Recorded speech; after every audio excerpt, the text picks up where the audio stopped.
Introduction au catéchisme en images. Le catéchisme est une instruction familière par demande et par réponse sur la doctrine chrétienne. La doctrine chrétienne est celle que notre Seigneur Jésus-Christ nous a enseignée lorsqu'il a prêché l'Évangile dans la Judée. Avant d'enseigner sa doctrine, notre Seigneur a voulu apprendre aux enfants par son exemple comment ils doivent assister au catéchisme. À l'âge de 12 ans, il se rendit à Jérusalem avec Marie et Joseph pour célébrer la fête de Pâques. Nous le voyons sur ce tableau, en haut à gauche, dans le temple, assis au milieu des docteurs de la loi, les écoutant et les interrogeant. L'Évangile nous dit qu'il les étonna par la sagesse de ses réponses. Parvenu à l'âge de 30 ans, Jésus-Christ commença à parcourir la Judée pour y enseigner sa doctrine. Il prêchait tantôt dans les synagogues, où les Juifs se réunissaient pour prier, tantôt sur les montagnes, tantôt sur le bord de la mer. Le haut de ce tableau à droite nous représente assis dans une barque sur la mer de Galilée. Autour de lui sont ses apôtres, et sur le rivage, on voit les Juifs d'une bourgade voisine appliqués à écouter ses enseignements. Après l'ascension de Jésus-Christ, sa doctrine fut prêchée par les apôtres, les évêques, les prêtres et les diacres. Nous voyons au milieu de ce tableau le diacre Philippe assis dans un chariot auprès d'un officier de la reine de Candace, reine d'Éthiopie. Cet officier lisait, sans les comprendre, les divines écritures. Philippe les lui expliqua. Et l'officier demanda le baptême en disant « Je crois que Jésus-Christ est le Fils de Dieu ». Le bas du tableau représente à gauche le souverain pontife enseignant la doctrine chrétienne à toutes les classes de la société. À droite, un évêque prêchant l'évangile à des hommes encore barbares. Et au milieu, un prêtre faisant le catéchisme aux enfants.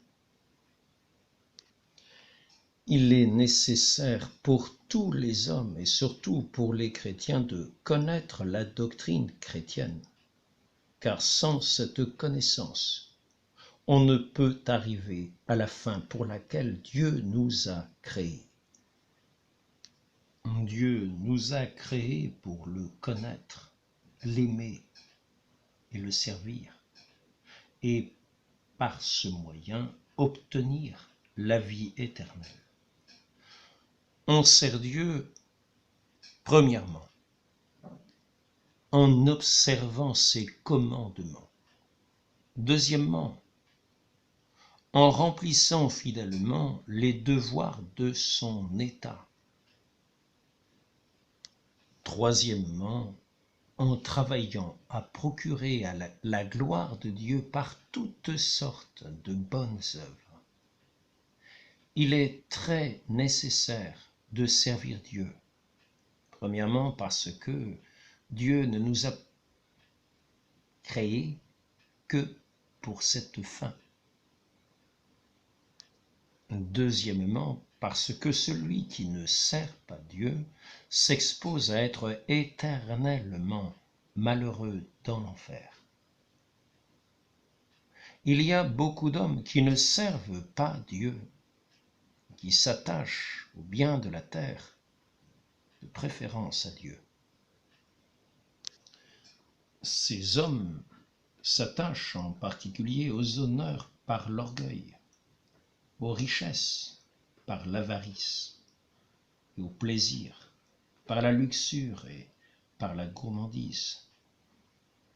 Mais il ne saurait trouver le bonheur dans ces biens parce que le cœur de l'homme est fait pour Dieu et que tous les biens de la terre ne sauraient le contenter. Dieu seul peut nous rendre heureux parce qu'il est le souverain bien.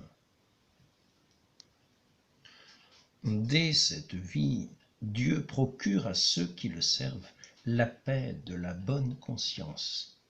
Il les protège dans leurs entreprises, les console dans leurs peines et les comble de toutes sortes de biens.